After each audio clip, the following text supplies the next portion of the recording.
Olá, caros ouvintes, estamos aqui novamente, iniciando agora o nosso segundo programa, nosso segundo episódio, A Luz na Consciência, esse podcast onde nós iremos tentar trazer para vocês as nossas experiências, os nossos conhecimentos acerca do mundo espiritual, do trabalho do autoconhecimento.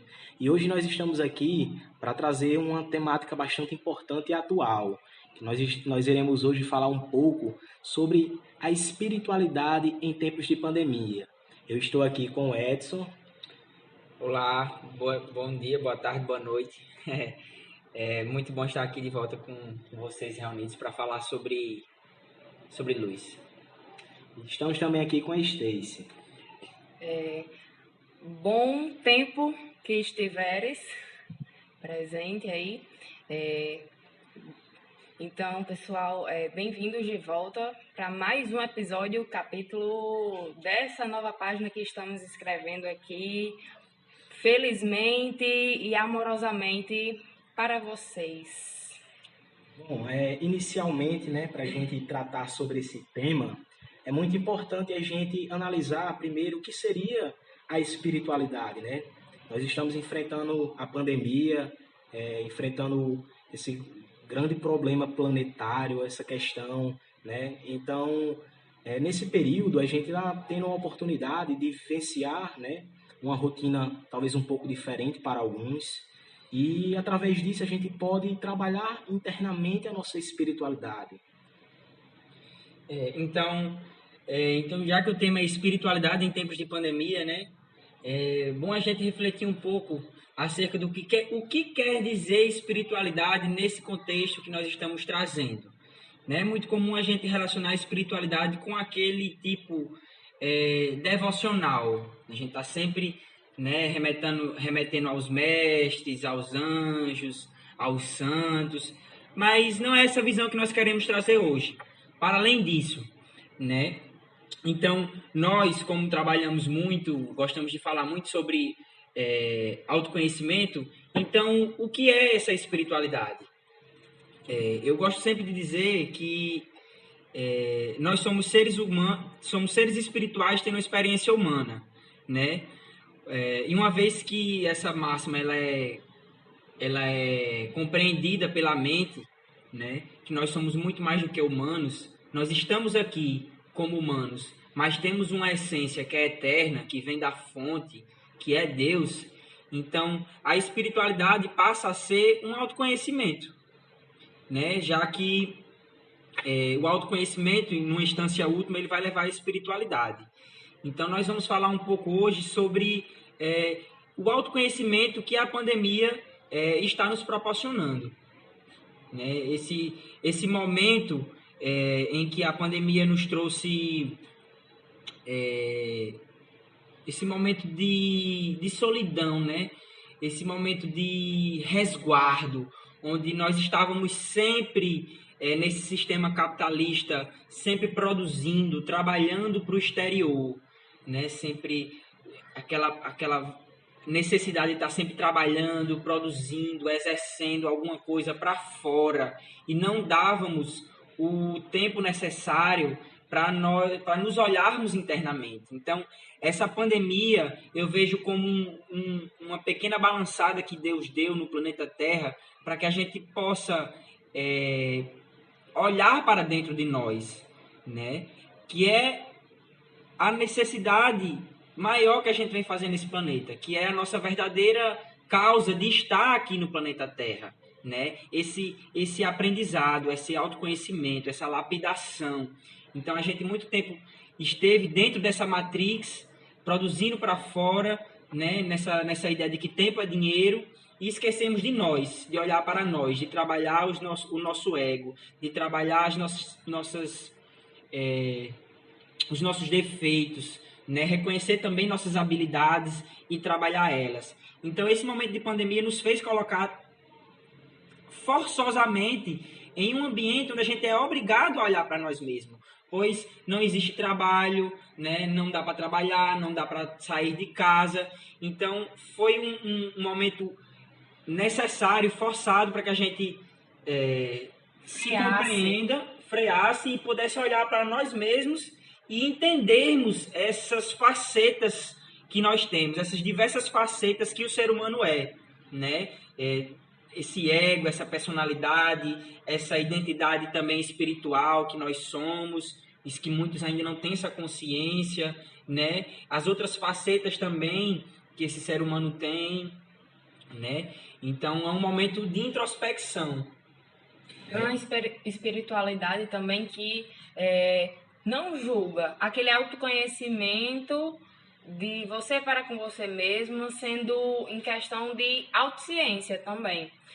Ou seja, eu ter ciência e conhecimento, como as palavras já dizem, daquilo que estou sentindo, seja bom, seja ruim. Então, muita questão de percepção e o não julgamento por se ter essa percepção, creio eu também. Porque quando a gente está sozinho, ali é a verdadeira face do quem eu sou, né? Do que eu gosto ou não gosto, do que eu faço sozinho, que eu não faço na frente das pessoas, ou o que eu deixo de fazer quando eu não estou no coletivo, né? Então, essa autopercepção de não julgamento. Apesar de todos os problemas, né, que esses tempos de pandemias trouxeram para nós, né? Muita gente desencarnando, muita gente doente, a gente não podendo entrar em contato físico com as pessoas que a gente gosta.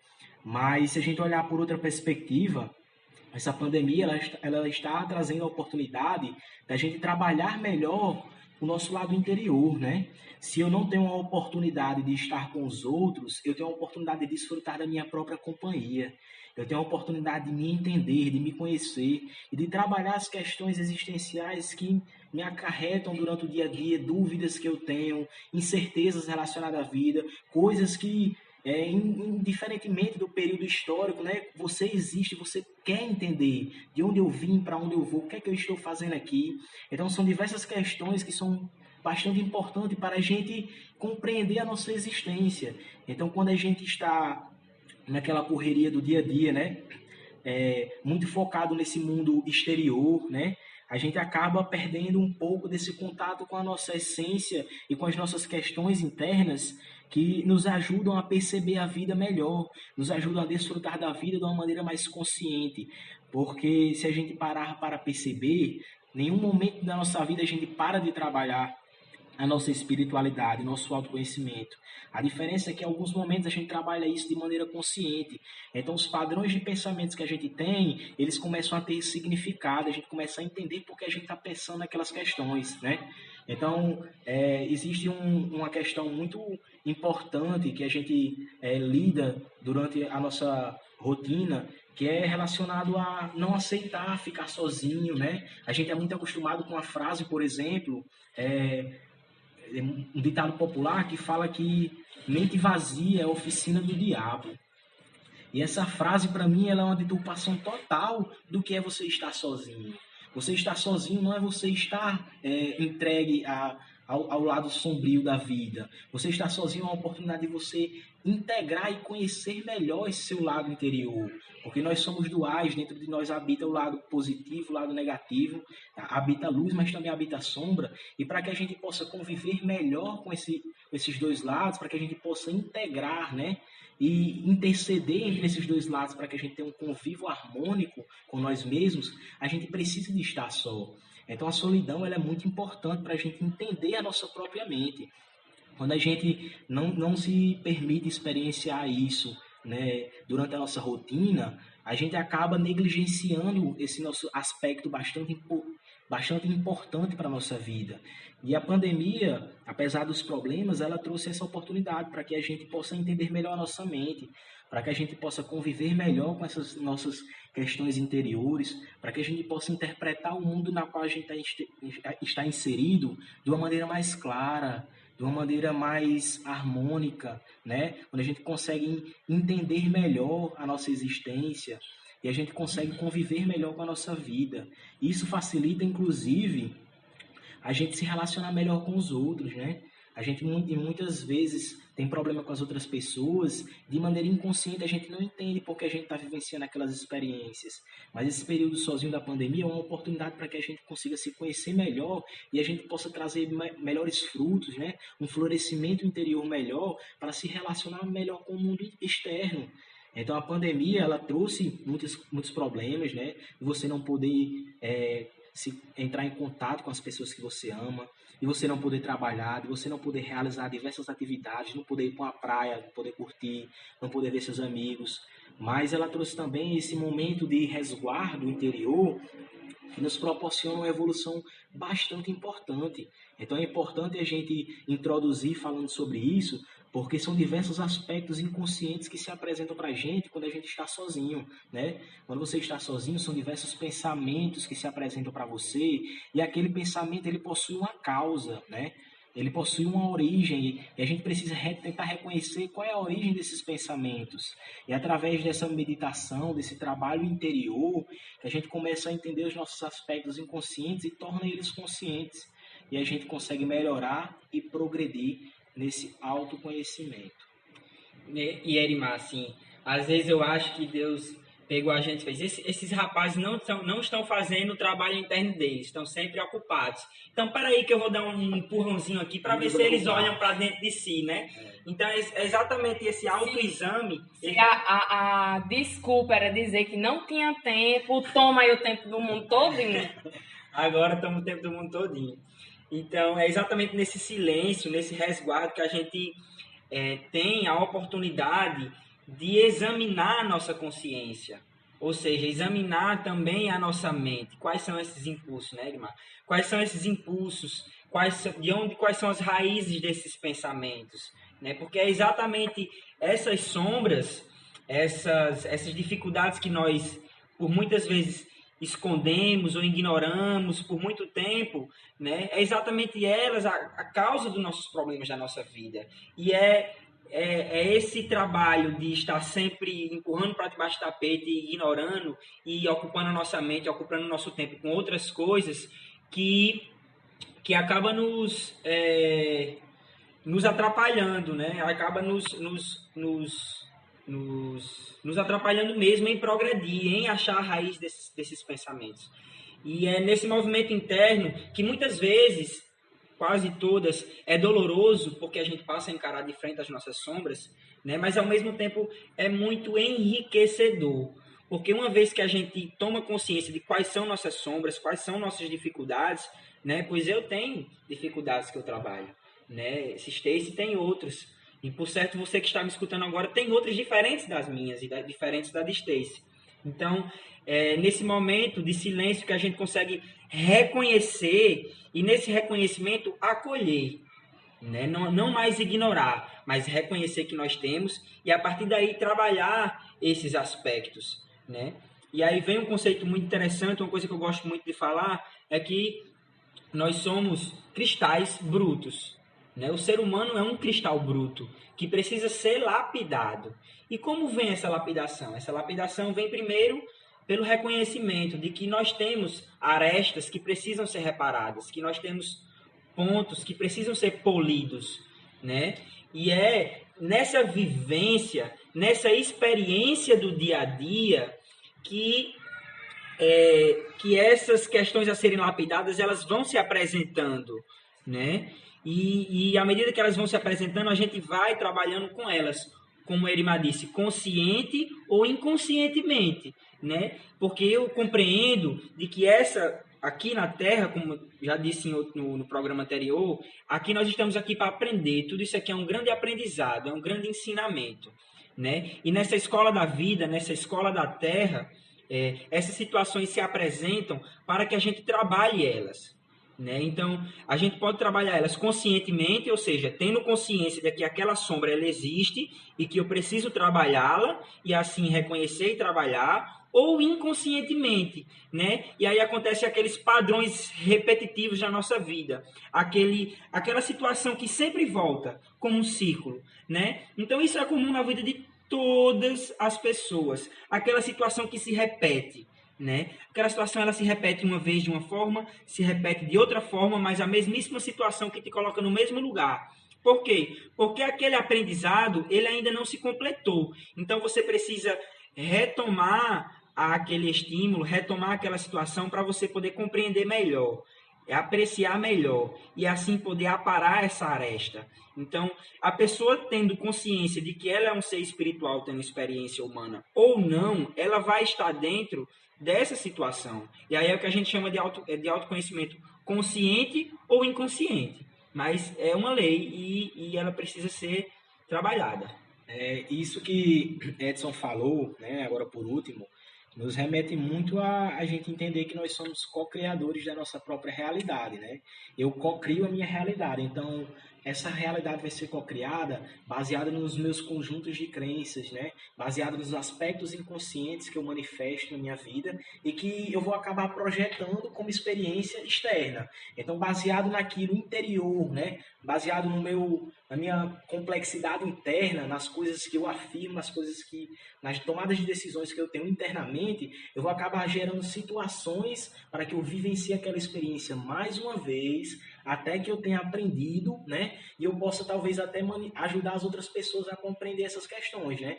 Então nós somos co-criadores, né? Nós não somos vítimas da realidade. Na verdade, nós criamos ela. Então, quando nós passamos a entender, né, que nós co-criamos a nossa realidade, a gente para de se ver como vítima, para de romantizar o drama e a gente passa a ter mais responsabilidade com aquilo que a gente está experienciando. Exatamente. E aí eu quero fazer um link com o ensinamento dos mestres da Grande Fraternidade Branca, né, os mestres ascensos, onde ele fala que é exatamente no nascer do dia onde essa energia ela é impregnada nos nossos corpos sutis e no nosso corpo físico. Como assim, né? Então, o que Erimar está querendo dizer com a cocriação é que nós somos co-criadores dessa nossa realidade. Mas como assim co-criadores? Né? Nós criamos junto com Deus, por isso que é co-criador. Mas quem é que co-cria? Será que sou eu, personalidade, eu, mente, eu, humano? Será que é só isso? Ou será que existe um eu de um nível superior que está criando essa realidade para que eu, personalidade, viva dentro dela e tenha esses aprendizados? Né? Então, o que os mestres ascensos falam é que o nosso eu superior, que é o nosso instrutor pessoal, que é o nosso anjo da guarda, ele está o tempo todo nos colocando em situações para que nós aprendemos dentro daquela situação. Então, no nascer do dia que essa energia kármica, essa energia de aprendizado, ela é impregnada no nosso corpo físico e nos nossos corpos sutis, e aí através da lei do magnetismo a gente atrai essas situações para a nossa vivência e assim experimente e aprendam. Então, nós estamos de fato criando tanto os aspectos bons como os ruins da nossa vida. Então, são diferentes situações no mesmo contexto que nos levam até o momento da percepção, né? Então, porque eu estou vivendo tanto isso repetidamente, seja com pessoas diferentes, seja em grupos diferentes, O universo ela é perfeitamente criativo para construir esse cenário. Essas situações, mas que são o mesmo contexto, até a gente parar e pensar, por que eu estou vivendo isso? Então, quando a gente se pergunta, se percebe, esse é o primeiro ponto-chave, né, para a gente ter aquele insight e estalo da mudança, do querer mudar. Então, essa pandemia foi algo que distanciou todo mundo. Então, distanciamento social. Beleza, cada um fica na sua casa, tudo tranquilo. Mas e aí, cadê os planos que eu estava fazendo para esses meses agora? Meu trabalho, minha escola, minha faculdade, meus cursos e etc. Porque ninguém pode estar perto. Então, foram dados meios mais tecnológicos, porque, querendo ou não, a gente tem que aceitar que está numa era de tecnologias e quanto mais as gerações futuras vêm por aí, mais tecnológicas elas vão ficar. Não é à toa que a gente vê uma criança, sei lá, de 1 ano já pegando um celular e mexendo perfeitamente, né? Então, distanciamento. o que é que eu vou fazer agora nesses meses que eu estou em casa? Então, é um abismo que se criou, né? Entre o que eu tinha e o que eu queria. Então, durante esse abismo, que a gente pode transformar assim numa cachoeira maravilhosa, caindo água e formando um rio incrível, a questão de viver o aqui e agora, né? Então, quando eu penso muito que ainda há o abismo entre o que eu tinha e o que eu queria, gera aquela sensação de ansiedade. Por quê? Porque eu estou pensando no futuro. Eu não estou vivendo aqui agora, eu não estou vivendo um momento de cada vez, um dia de cada vez. Por mais que esteja difícil, tentando aprender alguma coisa nova a cada dia e pesquisando, e enfim, a fim de crescer.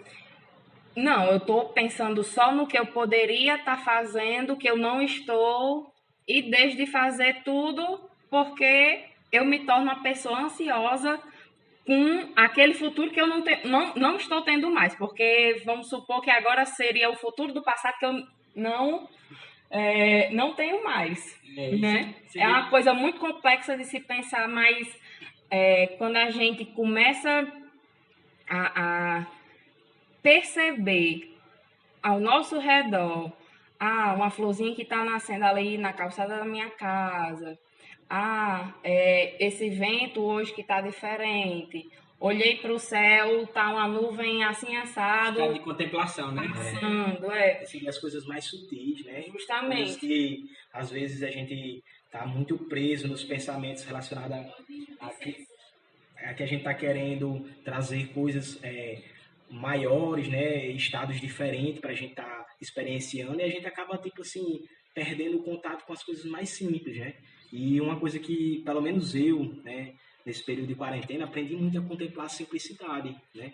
Eu não estou podendo sair, mas eu estou podendo olhar para o céu, eu estou podendo olhar para as plantinhas, eu estou podendo brincar com o meu animal. E a gente acaba, tipo assim, trazendo essa contemplação, esse estado de felicidade, né? Essa alegria em estar experienciando a vida, sem precisar estar querendo viver coisas absurdas, né? Sem precisar ter que estar fazendo uma viagem, sem precisar ter que estar no meio de muitas pessoas. Então, isso facilitou também a gente perceber as coisas mais simples da nossa vida, né? Exatamente. Então, você vê como, né, os planos de Deus, podemos dizer assim, são tão maravilhosos, porque até nisso a pandemia ela nos proporcionou. Ela deu aquele choque tão grande que todos os nossos projetos, os nossos planos futuros que nós estávamos planejando, tudo caiu à terra. Né? A gente não pode mais fazer distanciamento social, a gente não pode produzir, não pode encontrar as outras pessoas. Então, tudo que eu estava planejando para esse ano, eu não consigo mais fazer. E aí, ele nos forçou a viver o aqui e agora. A nossa certeza, a única certeza é que existe o aqui e agora, que nós estamos aqui. O amanhã ele é incerto. O amanhã ninguém sabe se o Covid pode melhorar ou pode piorar. O amanhã, será que vem vacina, será que não vem? Será que essa vacina vai fazer bem, vai fazer mal? Então é incerto, a única certeza que nós temos é o aqui e agora. Né? Então é exatamente esse momento de percepção que nos tira, que nos leva a reconhecer a verdadeira felicidade, que é esse estado de contemplação, né, que os meninos estão falando. Então, é sair desse estado de ansiedade, de produzir, de planejar, como o Stacey estava falando também, né, de que a gente, eu só vou ser feliz quando eu produzir tal coisa. Né? Então, quando eu tiver meu carro, eu vou ser feliz. Quando eu tiver minha casa própria, eu vou ser feliz. Sempre naquele projeto. E esse projeto cria uma ansiedade. Né? Então, essa quarentena, ela nos coloca também ou pelo menos nos tentou, né, colocar numa situação de contemplação, da gente perceber a perfeição, perceber Deus, perceber o amor, a felicidade nos mínimos detalhes, né? No nascer do sol, no pôr do sol, né? No contato com a pessoa que você gosta, da sua família, né? E por aí vai. A felicidade realmente mora nesses mínimos detalhes, né? E não só nos grandes planos. Uma coisa que eu acho bastante interessante, que eu vi Osho falando sobre isso.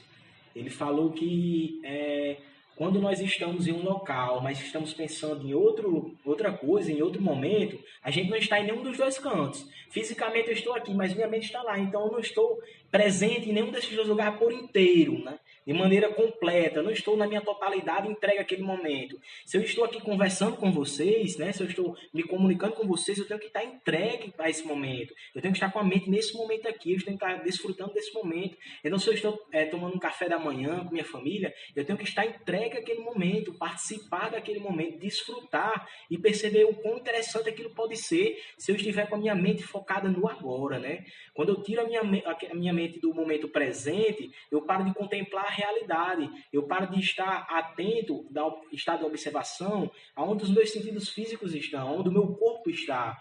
Eu passo a começar a tentar dialogar entre a minha mente e o meu corpo. Minha mente está em um canto e meu corpo está em outro. Então, acaba que eu não estou em nenhum dos dois cantos, né? Eu não estou experienciando nada por inteiro.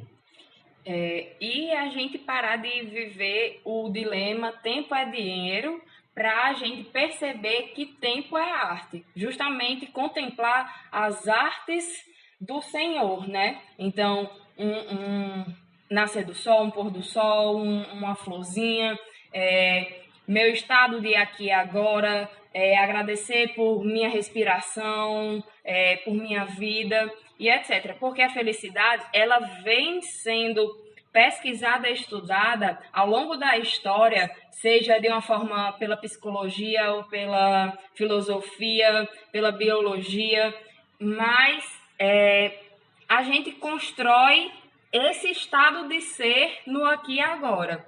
Então, para Freud, a felicidade é baseada no prazer carnal. Já para Santo Agostinho, é baseada na presença e vivência com Deus, naquela devoção, mas a gente vai construir esse estado de aqui e agora de acordo com a valorização do momento que estamos tendo e estando presente, como a Erimar falou, não só de corpo físico, mas mentalmente. Então, esse estado de estar completo no aqui e agora. Outra coisa que é importante a gente falar, né, nessa questão de a gente trabalhar essas potencialidades que a gente tem dentro da gente para melhorar a nossa qualidade de vida, melhorar a nossa relação com a vida, com a realidade, a gente conviver melhor com as nossas sombras, né? E eu percebo assim que as nossas sombras, elas não param de vir à tona, né? À medida que a gente vai vivendo, as experiências vão se apresentando e de uma forma ou de outra a sua sombra ela entra em contato com você, porque o jogo da sombra e da luz elas se completam, uma precisa da outra, né? A sombra precisa ser iluminada e a função da luz é justamente iluminar aquilo que a gente não tem, né? Aquilo que está obscuro à nossa realidade. Então, nesse período de pandemia, eu pude observar diversas pessoas ao meu redor e até eu me senti assim algumas vezes, né? Como se tivesse me sentindo mal, meu Deus, eu estou para enlouquecer, estando nesse contato muito forte comigo mesmo, sem ver as pessoas, sem andar. E é importante a gente se questionar por que a gente está tendo esse tipo de pensamento relacionado a isso, né? Será que é porque as minhas sombras estão se apresentando? Se elas estão se apresentando, o problema é ela se apresentar ou a forma como eu me relaciono com ela? Porque a existência da sombra, ela sempre vai existir, né? Carl Jung, ele foi um psicólogo que desenvolveu a psicologia analítica, que ele participou da construção do conceito do inconsciente, e ele falava muito sobre o arquétipo da sombra. E o arquétipo da sombra, ele fala que é um arquétipo que ele está inerente à nossa realidade, ela faz parte da nossa psique. Então, a sombra, ela sempre irá existir. O que a gente pode fazer é aprender a integrá-la, a se relacionar melhor com ela. E quando a gente está vivenciando essa experiência interior, onde a gente está mais resguardados, mais focados em nós mesmos, né? Onde a gente está sem poder se dialogar com outras pessoas, a gente pode ter um estado de percepção mais apurado relacionado a essas sombras, né? A gente pode meditar nessas sombras e tentar entender a origem delas, tentar entender por que a gente está pensando sobre aquilo, por que eu estou nesse padrão novamente. Normalmente as sombras elas se apresentam diversas e diversas vezes até o momento que a gente iluminou ela por inteiro e aparece outra sombra. Isso é um jogo eterno, né? Enquanto a gente existe, a gente está nesse diálogo entre a sombra e a luz, entre a nossa dualidade, né? Entre o yin e o yang. Então, é importante a gente entender isso para que a gente possa trabalhar internamente essa relação entre a luz e a sombra, entre o nosso lado obscuro e o nosso lado iluminado. Porque eu percebo que muitas pessoas estão vivenciando esse conflito nesse momento, né? Estão tentando ficar em casa, não estão podendo se entreter, não estão podendo ir para a praia, não estão podendo ver os amigos, e elas estão tendo que lidar com essas relações internas, né? Então é importante a gente entender, né, esses conceitos, entender que isso faz parte, é inerente à nossa realidade, para que a gente consiga se relacionar melhor com essas questões. E à medida que a gente vai aceitando que essas potencialidades fazem parte, são inerentes, inatas à nossa essência, ao que nós somos, a gente consegue conviver de maneira mais harmônica com isso, né? A gente para de ver o problema além do que ele é. No lugar da gente projetar e pensar no problema de uma maneira maior do que ele é, a gente enxerga ele, né, em seu tamanho ideal, né, como ele é, com as suas características. A gente consegue entender melhor a origem desses pensamentos, por que nós estamos pensando por ele, e a necessidade de atravessar essas sombras para poder evoluir, né? Porque toda sombra, ela não vem para nos derrubar, ela vem para nos dar a possibilidade de evoluir e transcendê-las, né?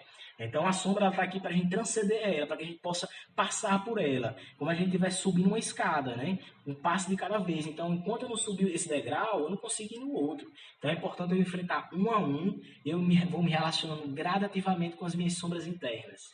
E é exatamente isso que a Erimar está falando, né? Subir degrau. Então, é como se no aprendizado a gente está num ciclo, e aquele ciclo ele se repete. Então, aquele aprendizado ele acaba se repetindo até a gente compreender e assimilar e internalizar ele completamente. E aí a gente sai desse momento de ciclo e entra numa espiral. E aí a gente sobe mais um degrau.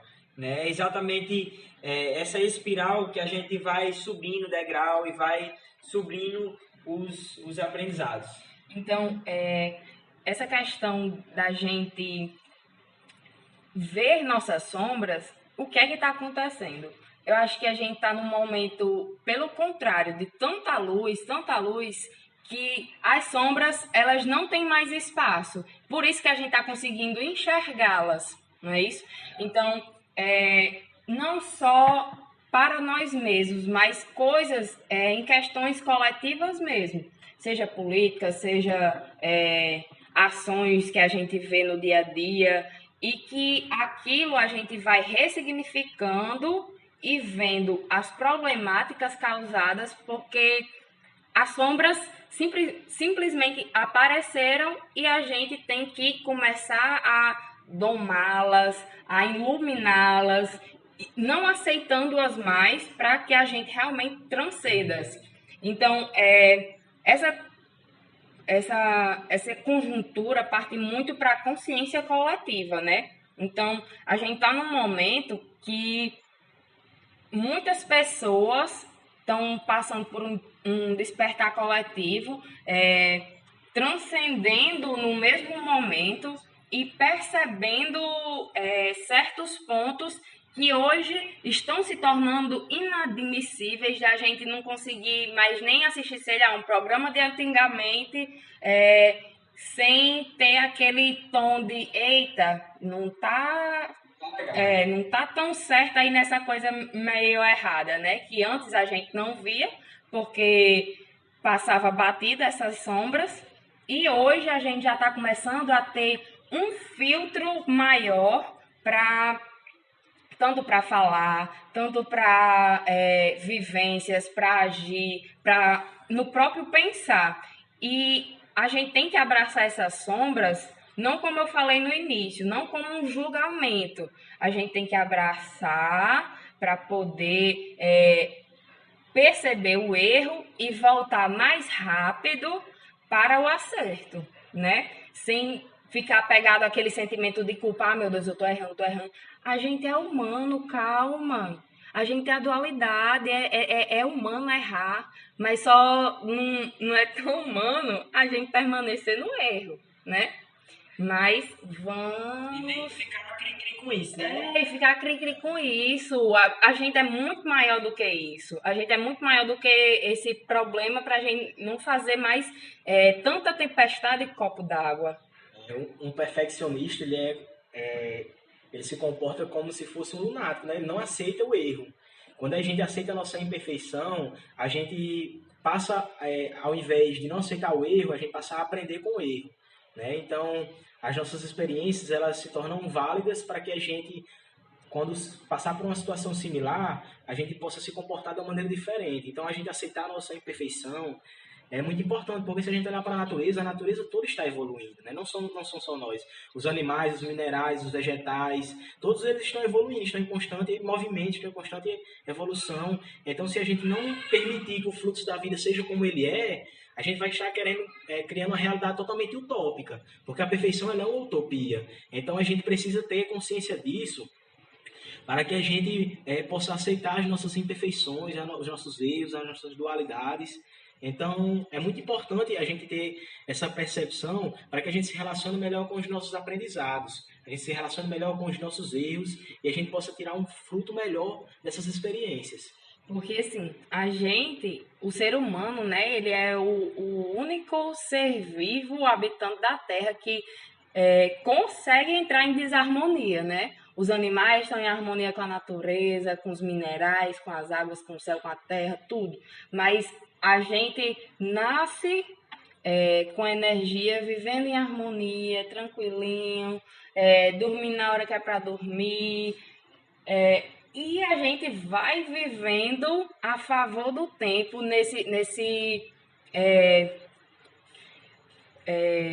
como é que eu posso dizer? No tempo é dinheiro, né? No dilema de tempo é dinheiro, e a gente vai começando a se submeter a certas situações que a gente foge totalmente e se torna desarmônico. Se a gente perceber, as ruas elas começam a ser tomadas por matos, pela vegetação, porque essa é a tendência, a natureza tomar de conta de tudo, tudo começar a restabelecer seu equilíbrio. E a gente vai lá e poda novamente, porque E quer construir uma rodovia cada vez mais larga e maior, sendo totalmente do contrafluxo do que é o natural, né? Do que é orgânico com o todo. E se a gente parar para perceber, né, os bebês, eles crescem, eles nascem, na verdade, em harmonia com a natureza. Ele não hierarquiza, ele não se sente superior ao outro. O bebê ele não projeta esse tipo de pensamento, né? Esse tipo de crença que a gente manifesta. Do ego, né? Do ego. Essa crença, muitas vezes, ela é feita a partir de uma indução social, né? A gente cresce e a gente acaba se projetando nas pessoas que a gente olha ao nosso redor, né? A gente acaba olhando os nossos heróis, né? O arquétipo do herói. Quem é? O meu pai é meu herói. Então você olha para o seu pai e você começa a olhar o comportamento dele como se fosse o comportamento ideal. E seu pai já foi induzido por outra pessoa, né? Numa escala evolutiva que já vem de milênios e que acaba manifestando essa artificialidade, né? Essa desarmonia com o natural. Então você, de maneira inconsciente, começa a projetar e a manifestar isso na sua vida, e você é criança, você começa a fazer as coisas que você acha que seu pai está fazendo e é legal, e é tudo bem, né? Não tem problema você fazer isso. Por quê? Porque a criança, ela é inocente, né? Ela acaba se comportando de maneira inocente, mas à medida que você vai crescendo, você vai se conhecendo, você vai percebendo que você foi induzido a se comportar daquela maneira. Eu tiro muito isso como exemplo, como, por exemplo, o machismo. As crianças não são machistas. As crianças elas não diferenciam pessoas pela cor.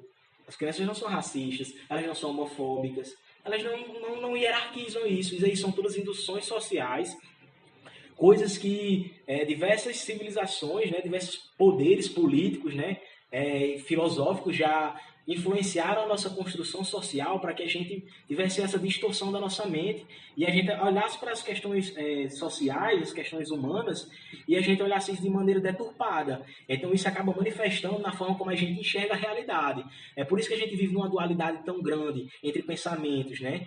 Não que seja algo negativo, é importante que haja a pluralidade de ideias, mas muitas dessas ideias são o quê? Ideias que foram deturpadas por questões do ego, por questões humanas que já foram induzidas, né, né? Por livros de história, por exemplos políticos, né? Por afirmações de pessoas que têm um poder. E a gente acabou manifestando isso, a gente se torna adulto com essa dualidade cada vez mais exacerbada, né? Com artificialidade muito grande, a gente perde a nossa essência. Tem um livro de Osho que ele fala que a gente, quando chega uma criança, né, na nossa família, a gente quer ensinar a criança. A gente quer dizer, faça isso, isso e isso. A gente quer explicar a ela como é que ela deve se comportar na vida. No lugar de a gente perceber que elas são bem mais puras que a gente tem que aprender com elas. As crianças, elas acabaram de encarnar, elas acabaram de vir no plano espiritual, elas estão bem mais limpas do que a gente.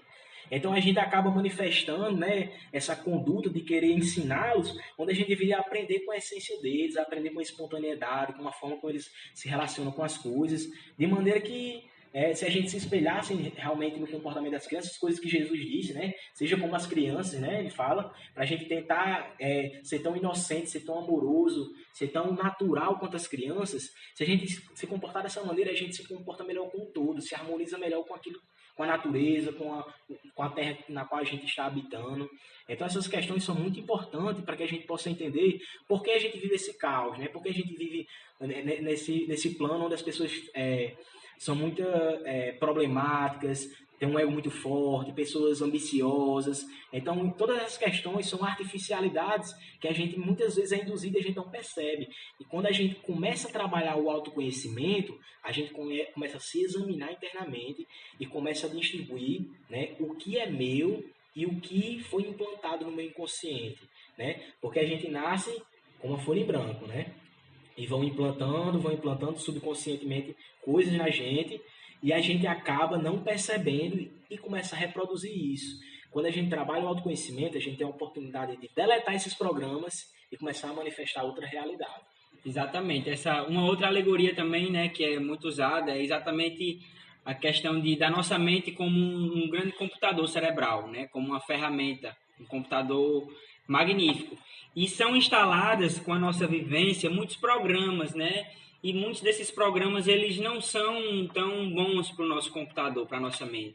Então existem programas que são instalados como o machismo, como o controle, como o poder, né? Coisas que a gente vê na nossa sociedade como normais, mas que são na verdade muito mais deletérias, muito mais autodestrutivas, né, do que boas. E a gente acaba reproduzindo isso sem pensar muito, reproduzindo esses padrões, reproduzindo esses programas que são instalados na nossa infância, são instalados na nossa vivência, né, os ciclos sociais que a gente vai tendo através da vida, né? Então o autoconhecimento é começar a perceber esses programas, começar a reconhecê-los e ir deletando, ir apagando, e ir instalando novos programas, instalando novas crenças, instalando novas ideias para que a gente possa trabalhar com um sistema mais limpo, com um sistema mais fluido, né? Então, esse momento que a gente está vivendo é um momento muito de limpeza. Essa pandemia também nos proporcionou isso, né? É esse momento de limpeza, de reconhecimento, de quais os programas a gente precisa desinstalar porque está travando a nossa máquina e quais outros programas atualizados a gente pode estar trabalhando para melhorar a nossa vida. E se a gente parar para pensar, num termo de pandemia mesmo, os hospitais, eles basicamente pararam para todas as outras doenças, vamos dizer assim, para viver em função de cuidar e tentar curar aqueles que estavam sendo afetados fisicamente pela doença, né? Pelo Covid. E o que é que acontece? Ele não parou só para isso. A única coisa que teve que continuar foi os nascimentos, certo? Dos seres humanos. Então, eu trabalho em hospital e o que é que acontece? A única coisa que ainda estava ali acontecendo com fluxo normal eram os nascimentos. As mulheres grávidas chegavam para ter seus filhos.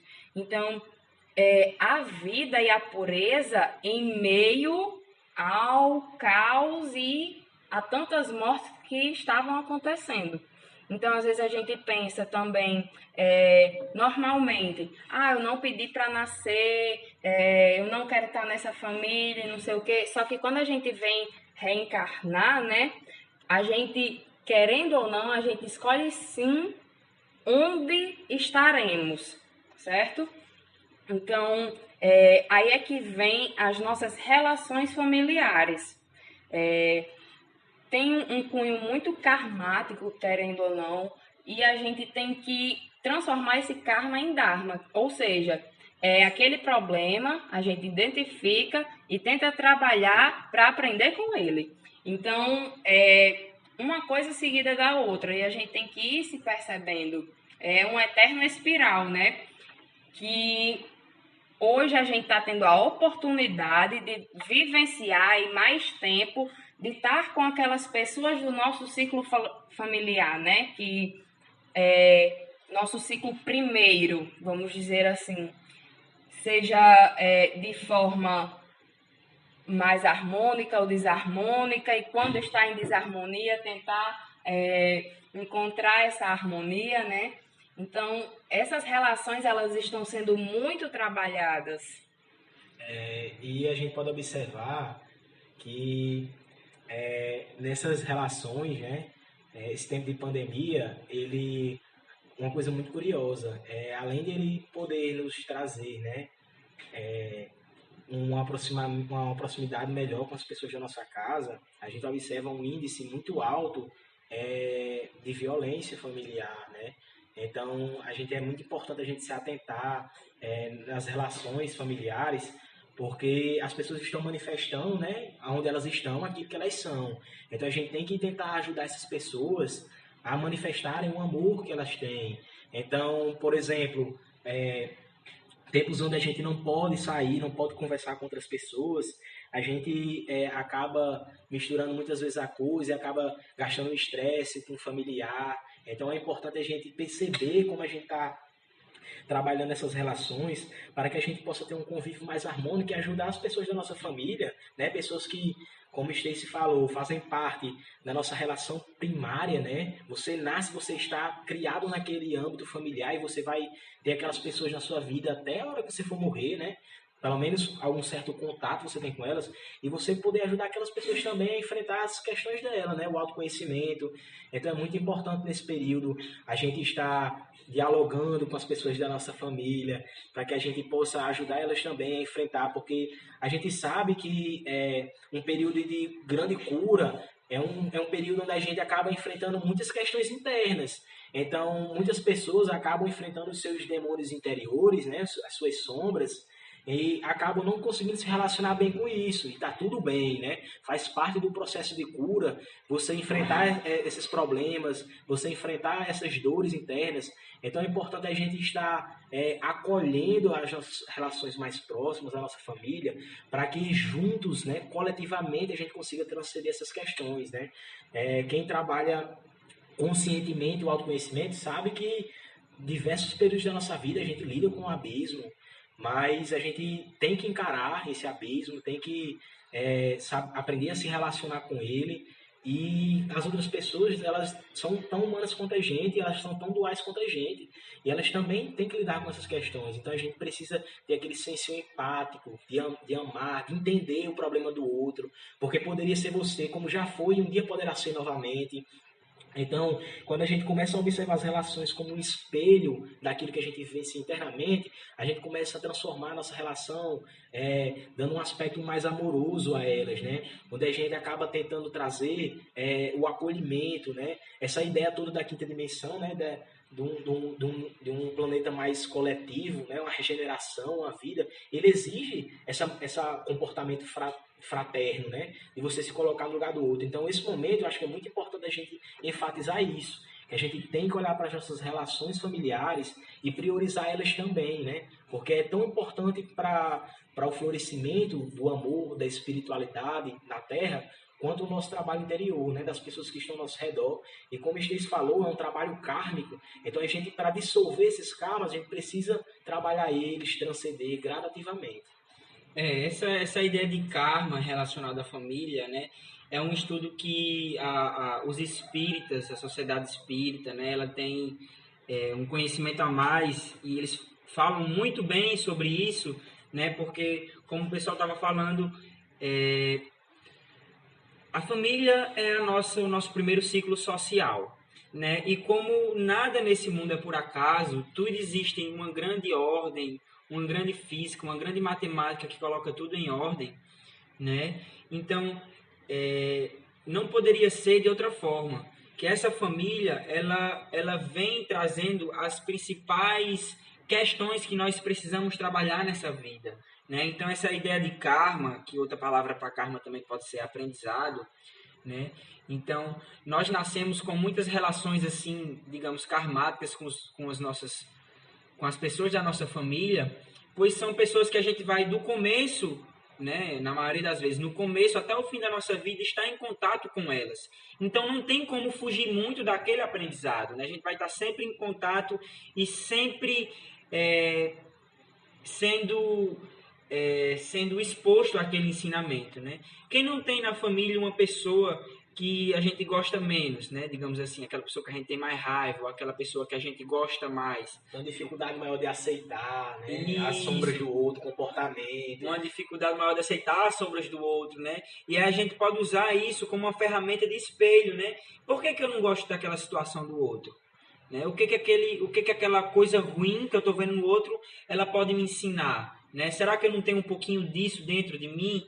Né? Essa ideia, esse ensinamento do espelho é um ensinamento budista que fala claramente dessa situação, né? Do que o que eu vejo no outro que eu não gosto e eu me sinto incomodado, né? Esse incômodo interno é exatamente o sinal de que aquela coisa ela também está dentro de mim. Né? Então é essa ideia do espelho que muitas vezes nas nossas relações familiares a gente acaba vendo ali no outro e se espelhando e o pior, a gente não quer aceitar e é onde começam as brigas, né? Eu tenho na minha família o meu pai e minha tia assim, são pessoas idênticas e eles não se falam porque é um espelho tão forte, né, que eles ficam nesse jogo e sentem raiva um do outro porque na verdade eles sentem raiva de si mesmos. Né? E aí fica todo esse problema.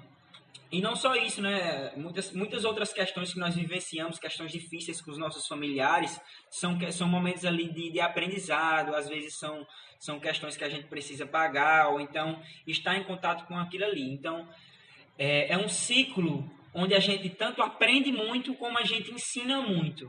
Né? Então é ter noção, como ele falou, de que aquele ali também é um ser humano, que também está em aprendizagem, que também está em evolução, né? E evoluir junto com aquela pessoa ali é uma honra imensa. E passar do espelho, né? A gente vê só aquilo que a gente está refletindo, né? Então, passar do julgamento para o não julgamento é uma coisa muito difícil, só que a gente tem que começar a perceber o que estamos vendo no outro para ser trabalhado em nós mesmos. E isso é um processo contínuo de policiamento, diário e constante, que se torna difícil e doloroso pelo apego do que a gente tem com aquela nossa identidade, né, que já está formada. Por isso que a gente diz que é difícil evoluir, por causa desse apego. É doloroso por causa do apego e não por causa da evolução em si, né? Então... É verdade, né? Então, assim, eu acho que o que fica de maior, de resumo aqui nessa nossa conversa, é de que estamos aqui para aprender, né? Estamos aqui no eterno aprendizado e que o nosso eu superior, a nossa alma, Deus, o universo, seja lá o nome que você quer dar a essa força maior que nos rege, ela sempre e constantemente nos coloca em situações de aprendizado, seja a nível micro, na nossa própria vida, nas nossas próprias situações, como a nível macro, a nível planetário, né? Onde a gente está passando por um momento muito específico, muito especial do planeta Terra, né? E esse ensinamento ele é constante, esteja você consciente ou não, né? Então, essa ideia de que nós estamos aqui para aprender, nós estamos aqui aprendendo, somos aprendizes, né? É uma ideia que tira um peso enorme das nossas costas. É um programa, vamos colocar assim, né? Usando a linguagem que estávamos falando, é um programa que a gente pode instalar na nossa máquina, né? De não sofrimento, porque ao ter essa humildade de ser um eterno aprendiz, a gente tira aquele peso de estar sempre precisando estar certo, precisando fazer o melhor, precisando ser perfeito, né? Na nossa relação querer estar sempre certo, né? E isso não vai acontecer. Então, tendo essa ideia de que a gente está aqui aprendendo, o erro, ele não tem mais aquele peso, ele se torna um aprendizado, não o errado. Né? O certo e o errado, a gente transcende o certo e o errado, a gente entra numa fase de transcendência de aprendizado. E eu acho que é isso o maior ensinamento que fica aqui para a gente, que a gente pode levar, né, para diminuir as nossas bagagens, diminuir as nossas ansiedades, diminuir as nossas preocupações. Esse é um belo programa que a gente pode estar usando aí. Então, trazendo agora para uma fase final, né? É isso que a gente veio hoje compartilhar com vocês. Eu sei que não é fácil estar passando por um período de muitas mudanças. Eu vivencio isso internamente, como cada um deles também. Estamos vivendo, estamos vivenciando nesse barco. Não só agora, mas ontem e amanhã também. Continuaremos. Né? Então, é importante a gente tentar tirar os aspectos mais relevantes para a gente conseguir melhorar essa lapidação interior. Então, esse período de pandemia, né, a gente pode observar que é um período que traz também muita cura, traz a doença, mas traz muita cura. Então, é importante a gente visualizar isso para que a gente consiga se relacionar melhor com isso. Então, é isso. Se vocês quiserem deixar alguma mensagem final, já estamos aqui encerrando esse programa de hoje. Queria deixar a minha gratidão por estar participando de mais um programa. Espero que vocês gostem, que comentem, que pode dar ideia de próximos episódios, coisas que vocês querem ver a gente trabalhando, alguma temática que você acha importante, alguma dualidade que você enfrenta, que você gostaria de ver a gente questionando aqui. Então é isso, espero que vocês gostem e que de alguma maneira esse diálogo aqui entre nós possa ajudar você nesse processo de autoconhecimento também. Possa ter serventia, né, para a sua jornada. E cada um aqui está numa jornada única, mas que são caminhos diferentes que levam ao mesmo lugar, né? São caminhos dentro da mesma plataforma. Então a gente está junto dentro desse barco, né? Então quando eu ajudo você, eu estou ajudando a mim mesmo. Quando você me ajuda, você está se ajudando, né? Essa ideia de não separatividade é uma ideia também de autolapidação, né? Quando você sai ali do joguete do ego, da ilusão e compreende essa unidade que nós somos. Então, eu espero que alguma dessas palavras seja de serventia para você, né? Eu falo por mim, mas acredito que falo pelos meninos também. Estamos sempre aqui, né? Eu me disponho para uma conversa, para qualquer outra coisa, né? Que eu sinto que essa é uma das minhas grandes missões que eu venho trabalhar aqui nessa vida, né? Ajudar. Com certeza, ajudar a proporcionar a cura e ter a ciência que nossa jornada é uma escadia, então um degrauzinho de cada vez, na amorosidade, felicidade e tranquilidade, que a gente consegue fazer essa escalada de uma forma mais pacífica, né? Então, gratidão por nos acompanhar e ficar até o fim. Realmente espero ter ajudado com nossas palavras, com nossas dicas e tudo mais, compartilhamentos de nossas vivências, porque muitas vezes a gente se percebe através da identificação, né? Então, gratidão, gratidão, gratidão. Forte abraço para todos vocês e até o próximo episódio. Até a próxima. Espero que vocês tenham gostado e que, como a gente já enfatizou, né, que de alguma forma isso possa ser útil para o trabalho de autoconhecimento de vocês. Então é isso, um forte abraço, um beijo e até a próxima. Arro!